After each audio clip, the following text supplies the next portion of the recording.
Book, and I'm excited about my guy Eric Nix here, and today we're really going to be talking about what does it take to build relationships. What does it take to build your business? And Eric got a lot of experience and through his through what he's done, through his A&R work, through his through his serial entrepreneurship, and I'm gonna let you explain it.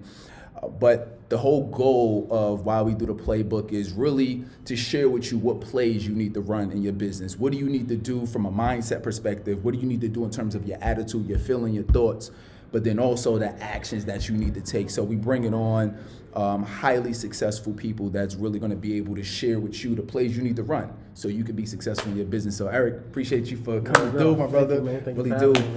All right, cool. So now you're at Violator, right? So how do you start like building a name for yourself, right? Oh, that's easy. Like, so one of my main things in being in the music business was I had to have a relationship with everybody. I realized very early on, and again, this is from paying attention to my mentors. You got to have a relationship with everybody. You got to be able to pick up the phone and get people on the phone. That's how you make shit happen. Right. And so, I was out in the street, I was hanging out, I was doing everything I needed to do, and just slowly developing relationships with DJ Klubes, K Slade, to all the mixtape dudes, to all the Funk Flex, all the DJs, everybody. Now, how you built? That's key, because I definitely want us to talk about relationships. Yeah, because I'm going to clubs and I'm the new A&R nigga at Violator. Right. I got a hot artist. Right. Like, and so when I'm here, I'm making relationships. Yo, what up? You next? Because I'm attached to something. Right. It's very difficult to make relationships when you don't have anything. Just foster a relationship. If you can do that without having anything tangible, you're a super talented individual in developing relationships. Right. But most often, when you're attached to something, it's super easy to make relationships with people. So that's key, man. So essentially, Foxy is hot, so now everybody want to talk to you anyway. Well, yeah, right? It's easy. Yeah, it's easy. Yeah. So people want to talk to you. So now it's easier to build those relationships with people, like, and that's super key. I mean, definitely throughout my journey too, I've noticed is that like the more successul you become, just the more people are they willing to want to do business with you. They willing to open doors for you, right? There's been people like so being part of like the coaching and speaking industry, one of the top guys is E.T. Eric Thomas, right? E.T. the Pop Preacher, and really, he spoke for the NBA, NFL. He's like, so he's known, especially in our industry. And it was so funny, once I started building a relationship with him and knowing him on a first name basis, they like, oh wow, if the guy that's at the top of the industry is rocking with Terrell, oh, you know what? Maybe I need to be paying a little bit more attention. And then it made it easier for me to start getting other interviews and start meeting with other people that's within that niche. Because you'd be surprised. You'd be surprised if you walk into a room and people don't know you. You walk into the room and people just look at you like you're another person. And then it could be one key person that embraces you, like, yo, what up? And that key person could be the man, and then because you're connected to him, everybody else is like, oh, well, if he's connected to him, he must be something, It's just that type of game. For me, I've always learned to treat everybody the same, though, right? Like, people will see me fist bumping the janitor, right? Because Chris taught us, if there's a piece of paper on the floor, you pick the paper up off the floor. Or if you have to be on a private jet with your artist, you do that as well, and everything in between. So there's no job that's beneath you, and there's no job above you, right? But you got to treat everybody the same. Or when I was on the come up, he was super nice to me. You could be part of their story, right? They part of their journey. Like, yo, E was kicking game to me. Boom, this is what made me think about this in this certain way. And that's key, man. Especially and this is why I go so hard about mentorship and coaching. Is because sometimes it just takes one or two, either pieces of information you learn that take it to the next level, or somebody that you help go to that next level. You part of their journey. You part of them going to that next level.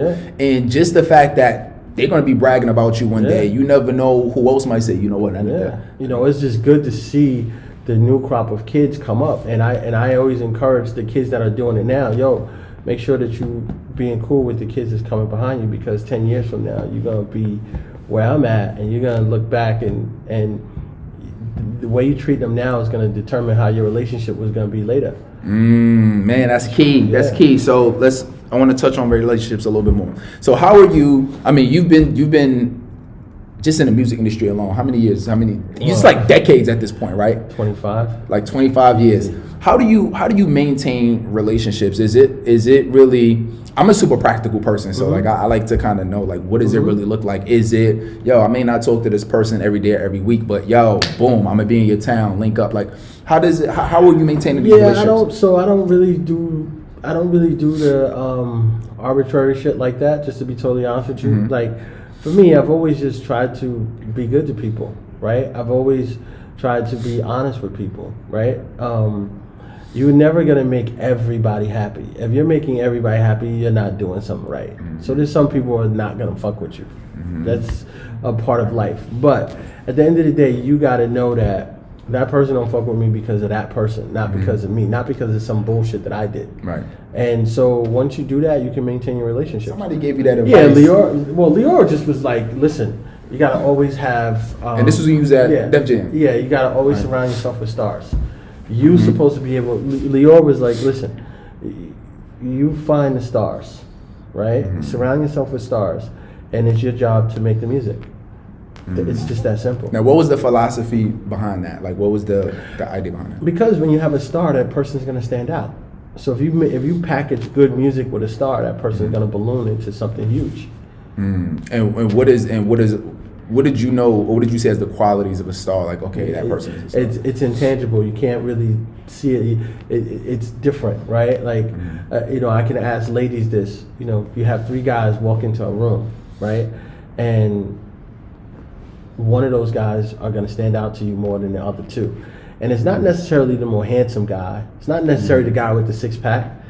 It's just something about this one guy, from the way he walks, or the way he set what up, or the way he wears his jeans, or the way his whole swerve is gonna just be, Biggie Smalls is not Morris Chestnut, right? But Biggie Smalls is a star. It's just something about him, about the presence, his presence, right, that just illuminates when he walks into a room. He just lights up a room.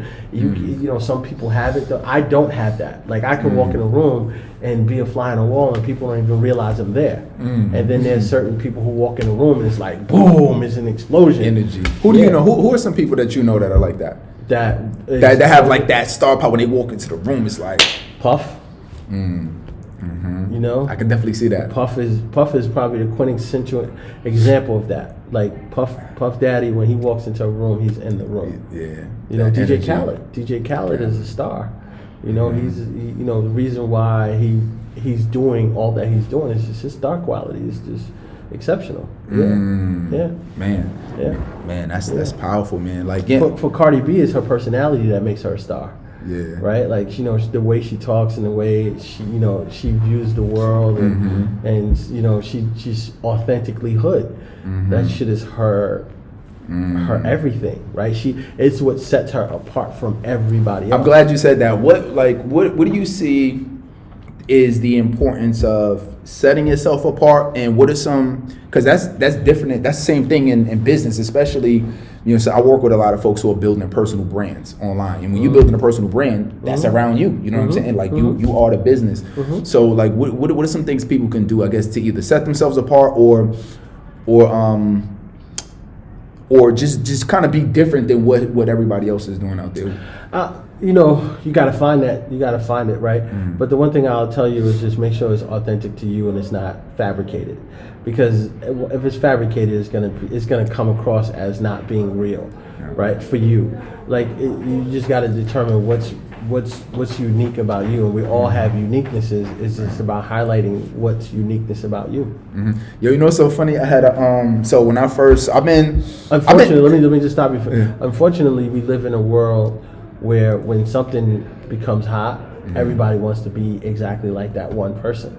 Right? We all want to dress like that one person. We all want to wear our hair like that one person. We all want to You know, like now every girl is getting their body done because it worked for one girl, and now every other girl's like, yo, I can make money on social media, so I'm gonna go to Dominican Republic, or I'm gonna go over here to Florida and get my ass done and get. So everybody's now doing. We all see one thing working, especially in music. Yo, this one kid is this way. Like I remember when Justin Bieber became hot, every record company tried to sign another Justin Bieber. You know what I'm saying? Because he, L.A. Reid took a chance on this young kid, right? And Scooter Braun, and was developing this young kid, and nobody was in the market to sign young white kids. Like they just wasn't doing it. Right. And so when he became this phenomenon through hard work, now every record company wanted to sign another version of Justin Bieber because they like, and that's the unfortunate part about the business is that we live in a world now where it's more about emulating and imitating than it is about being unique. And it's always the unique ones that stand out the most. It's always when you find the one that isn't like everybody else. That's the person.